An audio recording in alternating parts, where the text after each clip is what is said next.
Ok, listo, empezamos. Buenas tardes a todos y todas. Un placer estar acá en el coloquio de la semana. Y hoy le damos la bienvenida a Jorge Villalobos, ¿verdad?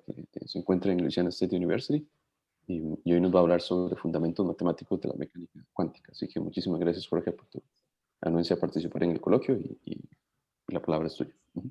Ay, muchas gracias por la invitación.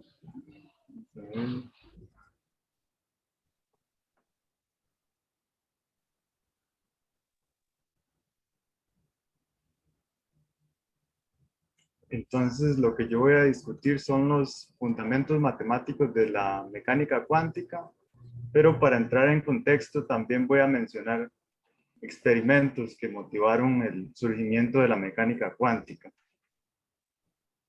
Entonces, la mecánica cuántica es una teoría en física que describe la naturaleza a nivel atómico y sus ideas empezaron a surgir a inicios del siglo XX. Obligó a los físicos a replantearse su comprensión sobre las leyes de la naturaleza, llevando a introducir ideas radicalmente distintas a las de las teorías clásicas, por ejemplo, la física newtoniana. Eh, Además de su importancia en física, existe también la relevancia en matemática porque la mecánica cuántica ha impulsado el desarrollo de varias áreas de la matemática, como la teoría espectral, operadores de Schrödinger y algunas partes de la teoría de representaciones. Entonces, cabe mencionar que hoy en día no existe consenso en cuanto a la interpretación de los resultados de la mecánica cuántica. Los expertos no se ponen de acuerdo sobre cómo exactamente interpretar que se desprendan electrones.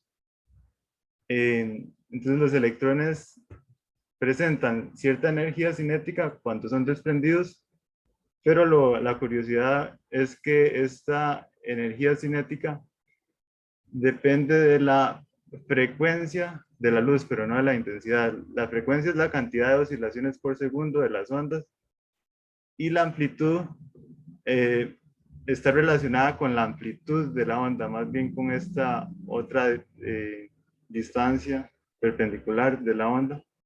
Es decir, que si alumbramos la superficie de metal ya sea con una linterna o con dos linternas, aun cuando estamos incrementando la intensidad de la luz, los electrones salen con la misma energía cinética y esto era algo que los físicos no comprendían. Entonces, Einstein ofrece esta explicación en 1905. Entonces, propone que la luz se propaga en paquetes de energía llamados fotones. Esta es la idea clave, los cuales presentan una energía de H por F. F es la frecuencia de la luz, digamos, la cantidad de oscilaciones por segundo, y H es la constante de Planck. Entonces, esta idea es clave porque nos está diciendo que la luz tiene propiedades corpusculares, es decir, de partícula, porque se desplaza por medio de paquetes de energía. Y bueno, para explicar el fenómeno, entonces Einstein argumentó que el electrón en la superficie en la superficie metálica, absorbe la energía de un fotón de rayo de luz, pero a la vez requiere de cierta energía W para desprenderse de la energía cinética. Entonces al final el electrón sale con energía HF menos esa energía que requirió para desprenderse. Y esto de hecho le dio el premio Nobel a Einstein. La, la, la, la sociedad sueca mencionó el efecto fotoeléctrico, pero en ese momento no mencionó sus teorías de relatividad a la hora de entregarle el premio. Entonces, ese efecto fotoeléctrico nos dice que la luz no solo se comporta como onda, sino también como partícula. Entonces, ahora vamos a lo contrario. Consideremos partículas y estudiemos la posibilidad de que se comporten como ondas también. Entonces, las teorías de Einstein, la luz tiene propiedades ondulatorias y corpusculares y nos da la energía y el momentum de cada fotón. Cada fotón tiene energía HF, donde F es la frecuencia, y momentum H entre lambda, donde lambda es la longitud de onda. Entonces, de Broglie se aventura a conjeturar que esta dualidad también aplica a la materia. Es decir, no solo a las ondas electromagnéticas, sino que a las partículas materiales también. Y dice que estas dos ecuaciones aplican también a toda la materia, electrones, átomos y materia en general. Pero eso es algo extraño, porque si uno tiene una partícula de materia, es decir, por ejemplo, una bola de billar, no tiene sentido hablar de la frecuencia de la bola de billar o la longitud de onda, porque no le vemos ninguna onda asociada a una partícula de materia. Pero aún así, él establece la hipótesis, ¿verdad? Entonces, la evidencia experimental vendría después. Entonces, estas ecuaciones se escriben como estas ecuaciones en uno, la de la energía y del momentum también se pueden describir como H cortada omega y P igual a H cortada K, donde H cortada se llama la constante de Planck reducida y por conveniencia usamos este omega, 2pi por la frecuencia y el número de onda K, 2pi entre lambda. Una notación que simplifica un poco las cosas. Entonces, ¿cuál es la evidencia experimental de esta hipótesis de Broglie? Bueno, un fenómeno que revela esta hipótesis es el experimento de la doble rendija. El experimento de la doble rendija originalmente se efectuó con rayos de luz. Entonces teníamos una pared con dos rendijas y una segunda pared. Y en la segunda pared, al proyectar la luz a través de esas dos rendijas, obtenemos un patrón de interferencia. Este patrón de interferencia se debe a que, tenemos las ondas y los valles de las ondas se cancelan con las crestas y se forman las partes oscuras del patrón y las valles se combinan con los valles, las crestas con las crestas para observar las zonas más intensas del patrón. Pero esto se efectuó también con electrones y se notó que también se formaba un patrón de interferencia, lo cual pues era evidencia de la hipótesis de Broglie. Y también a partir de este patrón se puede deducir la longitud de onda relacionada a este patrón. Entonces ahí también se puede verificar la fórmula P igual a H entre lambda de la hipótesis de Broglie. Pero aquí hay algo aún más extraño que en el caso de la luz, porque, por ejemplo, en Japón en 1989 se realizó un experimento en que los electrones se disparaban uno por uno y las posiciones en las que caían se registraban también una a la vez. Y sorprendentemente también se obtuvo un patrón de interferencia. Entonces, en la primera imagen se dispararon 150 electrones, en la última 160,000 y se formó el mismo patrón de interferencia. Pero lo extraño es que se iban lanzando uno a uno, se iban registrando las posiciones uno a uno. Entonces, ¿con quién interfiere cada electrón? Porque si mandamos un rayo de luz, un haz de luz, pues distintos rayos de luz interfieren entre sí para formar las zonas oscuras y las zonas claras. Pero aquí el electrón se disparaba individualmente. Entonces, revela la naturaleza probabilística del mundo atómico, este experimento de la doble rendija.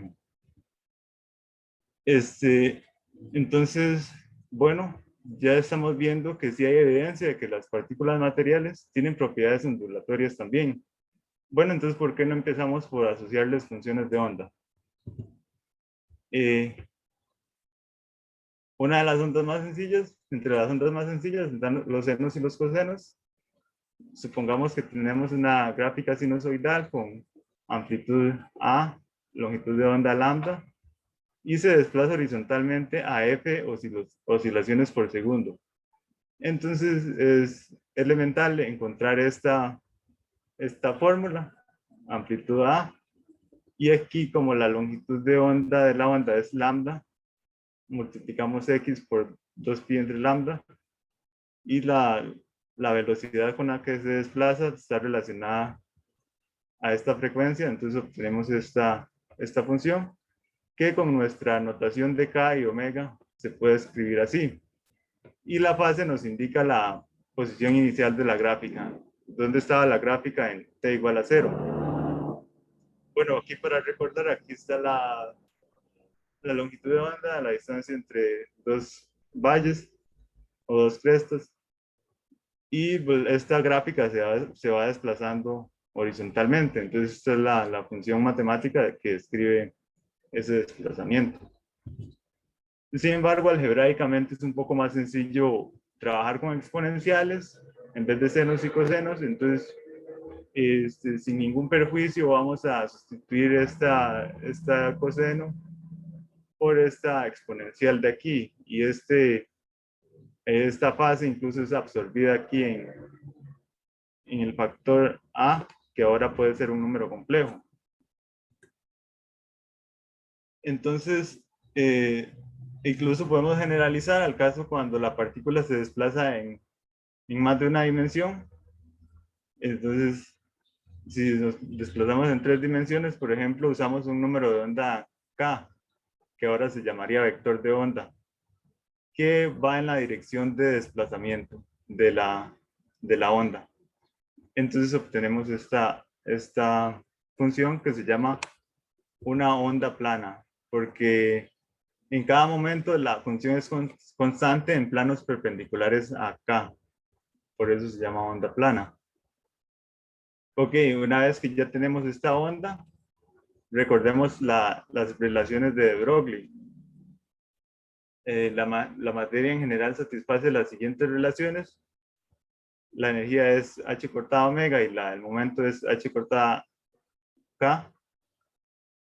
Y entonces, haciendo las sustituciones adecuadas, aquí obtenemos esta función de onda en términos de P, del momento P, en términos de la energía E.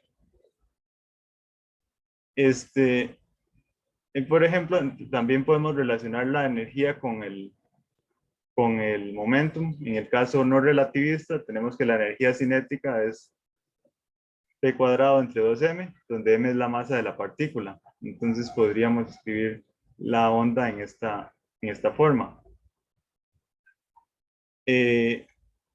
O bien la podemos reescribir en términos de esta función de onda independiente del tiempo, que si de x es simplemente la función de onda en t igual a 0, y la podemos reescribir así.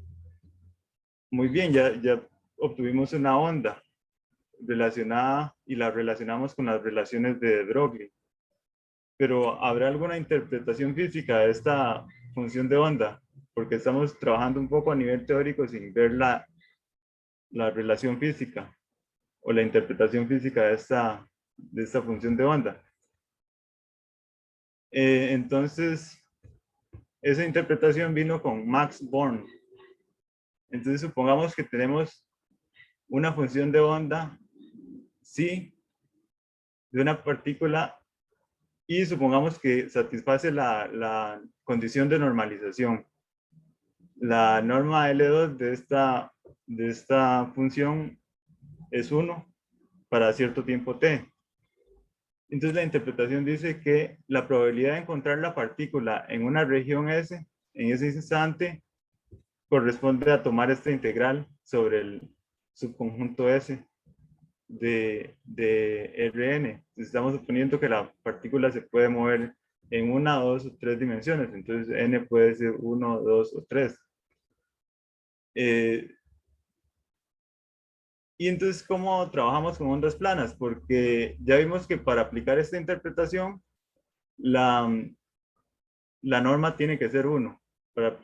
Para usar esta interpretación probabilística de la función de onda, la norma L2 tiene que ser 1. Pero la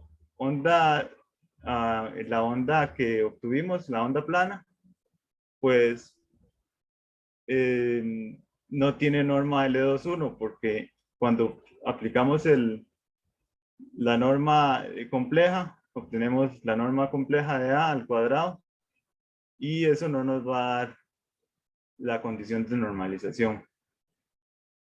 Entonces, ¿cómo podemos subsanar esta situación que estamos teniendo? Entonces, dijimos que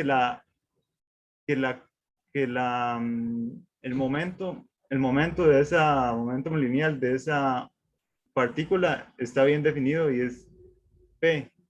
Pero para subsanar esa situación, entonces no vamos a exigir que la partícula tenga un momento lineal perfectamente definido. Y en vez de ello vamos a superponer ondas planas que corresponden a distintos momentos lineales. Entonces aquí entra en juego un poco la naturaleza probabilística de la mecánica cuántica, que no conocemos con certeza cuál es el momentum de la partícula, sino más bien que tenemos una superposición de distintos momentos lineales. Entonces, ¿cómo hacemos esta superposición? Bueno, vamos a llevar a cabo la tarea con ayuda del análisis de Fourier. En particular, vamos a hacer el teorema de inversión de Fourier, el cual nos permite escribir esta función psi en términos de una superposición de ondas planas. Ya habíamos visto que las ondas planas que habíamos obtenido tenían esta forma, era la I P.x entre H cortada, y ahora la escribimos como una superposición de ondas planas, donde vamos a definir esta función phi de esta forma. Y esto es simplemente una consecuencia del teorema de inversión de Fourier. Entonces las funciones psi y phi se conocen como las funciones de onda en los espacios de posición y momento, respectivamente. Entonces, ¿cuál es la interpretación de phi? Bueno, es análoga a la de psi. Si tenemos la condición de normalización, la probabilidad de que en el instante t la partícula tenga un momentum contenido en una región S va a ser esta probabilidad de aquí, va a ser esta integral calculada en la región S. Y además, por el teorema de Plancherel, sabemos que las dos normas son iguales. Si la condición de normalización se cumple para una de las funciones de onda, la otra onda también la satisface. Entonces vamos ahora a hablar del principio de incertidumbre en el análisis de Fourier. Entonces vamos a usar aquí la definición de transformada de Fourier, que tiene esta forma. Y el principio de incertidumbre nos dice que si tenemos una función en el espacio de Schwarz que satisface la condición de normalización, entonces existe esta desigualdad entre esta expresión que involucra la función de onda y esta expresión que involucra la transformada de esa función de onda. Y este producto siempre es mayor o igual que 1 entre 16 pi al cuadrado para todo x0 y para todo xi 0 en K y 0 en R. Pero en mecánica cuántica no estamos usando esta definición exactamente. Reacomodamos los factores para usar esta, que nos conviene un poco más en términos de notación. Entonces, si acomodamos los factores, pues obtenemos esta otra desigualdad. Y la cuota inferior es h cuadrado entre 4. O bien podemos sacar raíz cuadrada.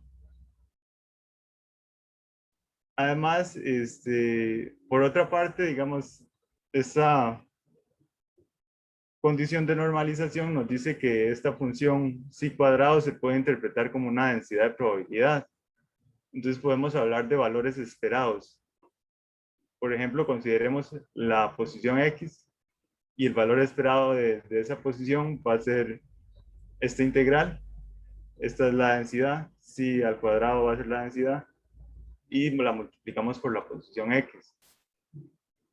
Y de hecho esta corresponde a nuestra mejor suposición sobre dónde puede encontrarse la partícula.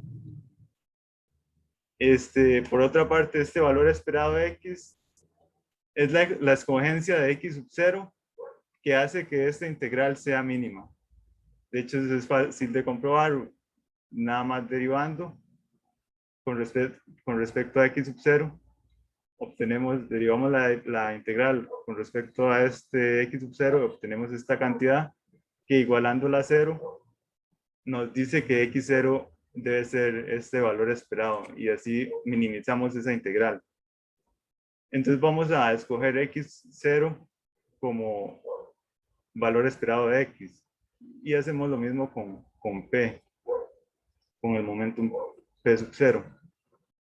Entonces obtenemos esta desigualdad de aquí y cambiamos X0 y P sub 0 por los valores esperados. Entonces esta desigualdad se nos convierte en delta X, delta P es mayor o igual que H cortada entre 2.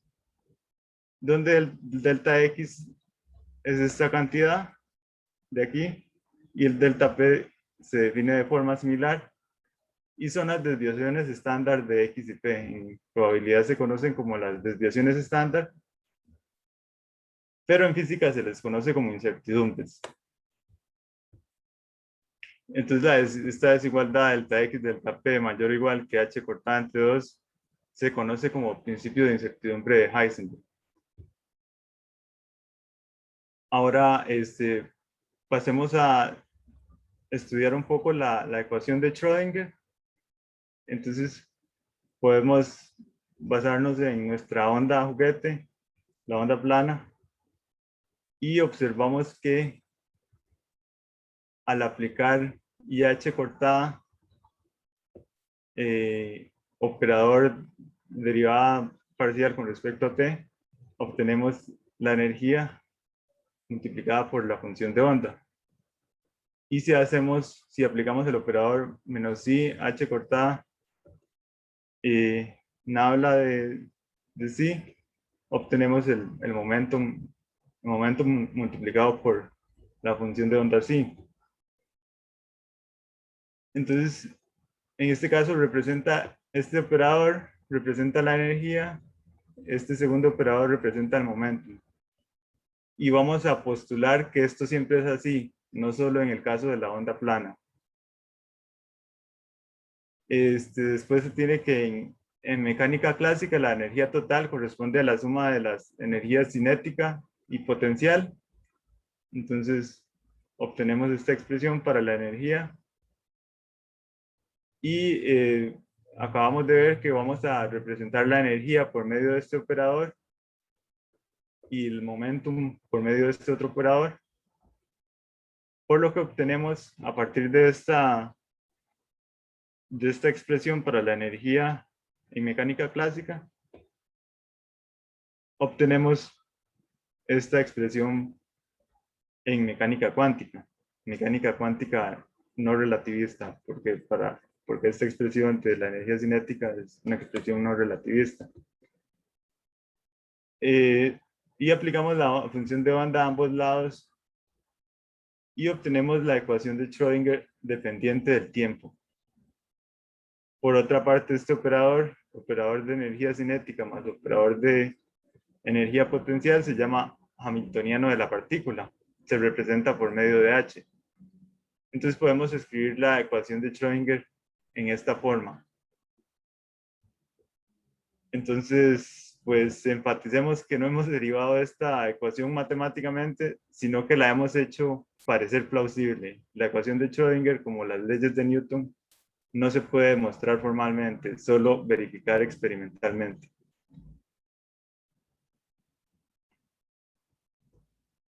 Ahora, también es usual considerar la ecuación de Schrödinger independiente del tiempo, y para ello suponemos que el potencial no depende del tiempo.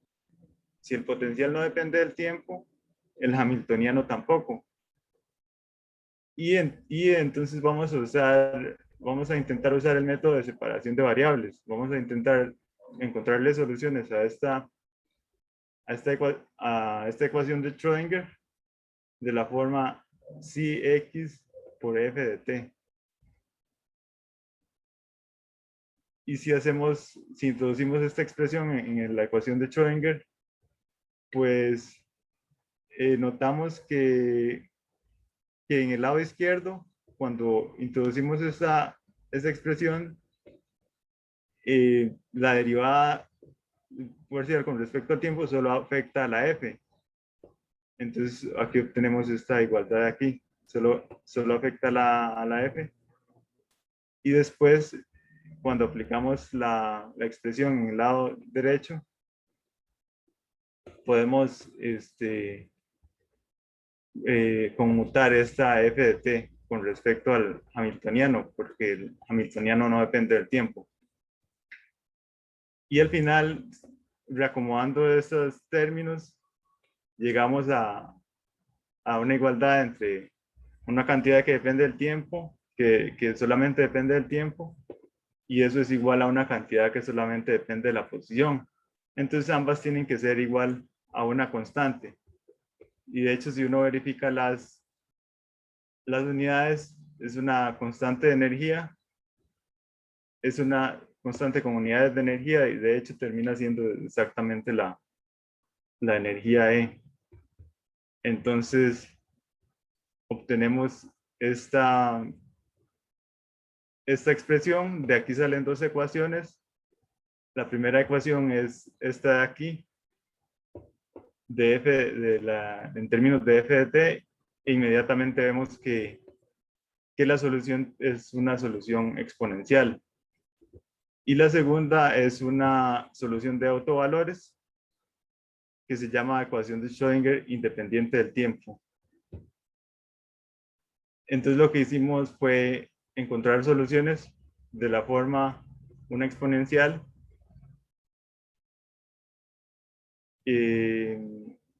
Bueno, aquí de hecho me faltó la constante, la variable t en esta exponencial. Una exponencial que depende del tiempo multiplicada por la ecuación, por la función de onda independiente del tiempo. Ahora discutamos los valores esperados. Ya mencionamos un poco acerca de los valores esperados y mencionamos que el valor de una cantidad física es el valor esperado de una cantidad física es la mejor suposición de cuál puede ser el valor de esa cantidad cuando medimos la cantidad física. Entonces, por ejemplo, el valor esperado de la posición en cierto tiempo t se efectúa así. Bueno, ya lo hicimos en una dimensión, pero en 3 dimensiones sería de esta forma. Y por conveniencia futura, esta expresión, por conveniencia futura, vamos a colocar esa x ahí en medio del conjugado de sí y la función sí. Más generalmente, el valor de una función que depende de la posición y el tiempo, por ejemplo, el potencial, tiene tiene esta fórmula de aquí. Y el valor esperado del momentum en el tiempo t es de forma análoga, se escribe de forma análoga de esta forma. Porque recordemos que la interpretación del phi también era probabilística. Entonces, eso nos permite encontrar el valor esperado del momentum. Y más generalmente el valor de una función, valor esperado de una función que depende de P y de T, por ejemplo, la energía cinética, ese valor esperado lo podemos encontrar así, con esta expresión. El único inconveniente es que en estos casos estamos usando phi, la función phi, que es la función de onda en el espacio de momento. Pero nos interesa más bien usar la función de onda psi, que es la función de onda en el espacio de posición, porque la ecuación de Schrödinger que tenemos está en términos de psi y no en términos de phi. Entonces, de alguna forma queremos describir estos valores esperados en términos de psi. Y bueno, se puede lograr. Recordemos la definición de nuestro phi que habíamos dado por medio del teorema de inversión de Fourier, y usando esta expresión de la delta de Dirac, una propiedad de la delta de Dirac, es posible expresar esta integral de aquí. No voy a describir los detalles, pero es posible hacerlo. Y logramos reescribir esta integral de aquí, en términos de p, en una integral en términos de la posición x. Y notamos que este operador menos IH cortada nabla es el mismo operador que habíamos propuesto para el momento lineal a la hora de hacer el argumento de plausibilidad para la ecuación de Schrödinger. Y se puede verificar fácilmente que pues esto mismo aplica para una potencia de n de una de las entradas de P. Por ejemplo, P puede tener 3 entradas en el eje X, eje Y y eje Z. Tomamos una de esas entradas y la elevamos a un número entero n, y bueno, el valor esperado fácilmente se ve que cumple esta fórmula. Y más generalmente, si tenemos una función de momentum p y t, de forma que es un polinomio o una serie absolutamente convergente en estas variables pj y t, entonces usando esta propiedad de aquí, se puede ver que al final el valor esperado de esta función, que depende de p y de t, se puede reescribir, y lo que hay que hacer es sustituir el operador p por este operador diferencial menos IH cortada nabla.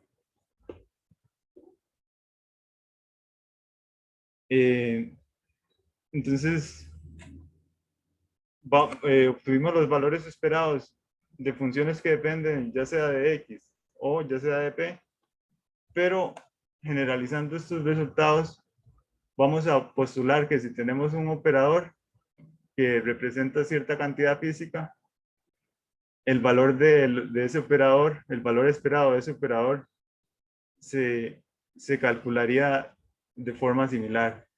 Se calcularía haciendo la sustitución P por este operador que corresponde a P menos IH cortada nabla.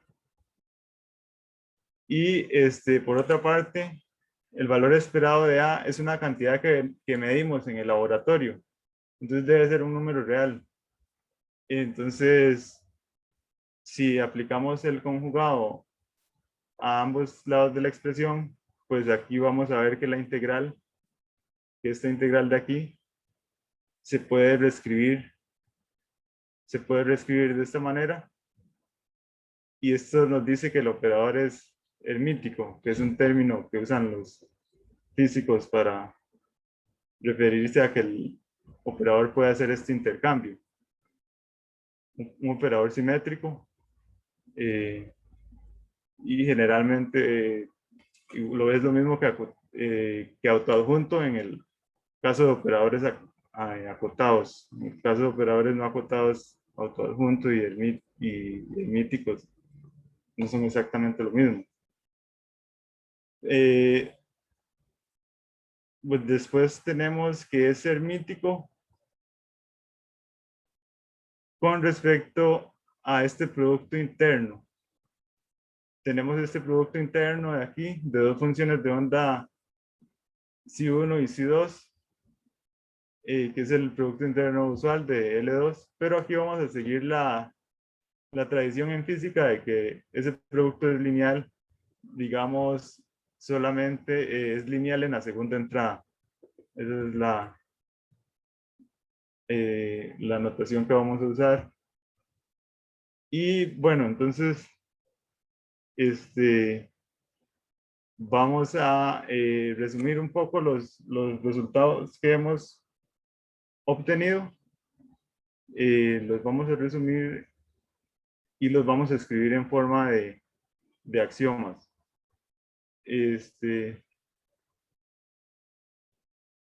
Bueno, el primer axioma, el estado de un sistema cuántico es representado por un vector psi que pertenece a un espacio de Hilbert apropiado. Y ese estado es lo mismo si uno, aun cuando uno lo multiplique por una constante. Si1 y Si2 representan el mismo estado siempre y cuando sean linealmente dependientes.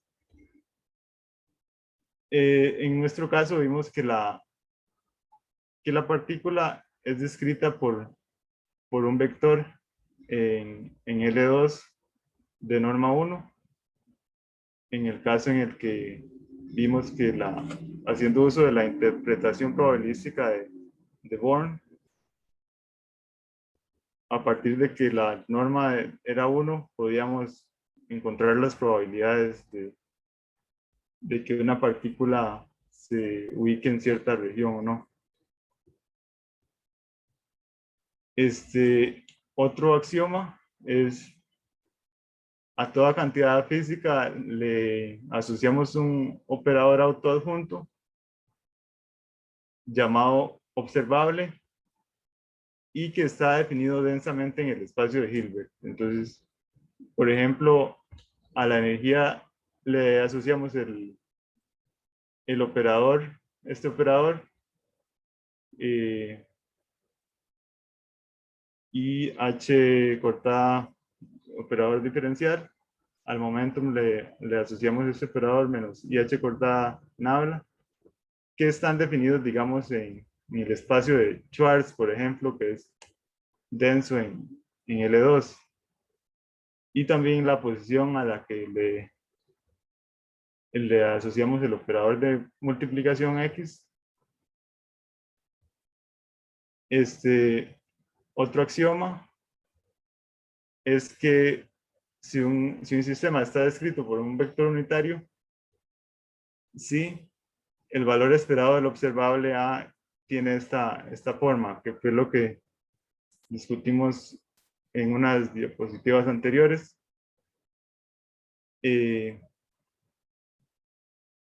Otro de los axiomas es que la evolución temporal de la función de onda de un sistema dado está dada por la ecuación de Schrödinger. ¿Cómo es que evoluciona esa onda a través del tiempo? Pues se obtiene a partir de esta ecuación de Schrödinger. Y este otro axioma, supongamos que tenemos un sistema en cierto estado, ¿sí? Y hacemos una medición de una cantidad física asociada al operador A. Entonces, este axioma nos dice que si el resultado de la medición es lambda, un número lambda real, entonces inmediatamente después de hacer la medición, el sistema estará en un estado C tilde que satisface esta ecuación de autovalores. Y bueno, este paso de C a C tilde se conoce como colapso de la función de onda. Y se puede mostrar que esto implica que hacemos una medición y si obtenemos el valor lambda y después inmediatamente hacemos otra medición, obtenemos con probabilidad 1 el mismo valor lambda. Entonces este es el axioma del colapso de la función de onda. Es decir, que la partícula se comporta de forma probabilística cuando no la observamos, pero de forma determinista cuando sí la observamos. Porque al inicio la partícula está en un estado de superposición de distintas, por ejemplo, de distintos momentum o de distintas energías. Hay una superposición de estados, pero una vez que hacemos la medición, ya no hay aleatoriedad, sino que si medimos cierto momentum, ese momentum va a ser el mismo, vamos a obtener ese mismo momentum si medimos el sistema un instante después. Entonces, pues esa es una de las rarezas de la mecánica cuántica. Pasamos de visión probabilística a visión determinista una vez que hacemos la medición. Entonces, eso era lo que tenía preparado para hoy. Muchas gracias por su atención.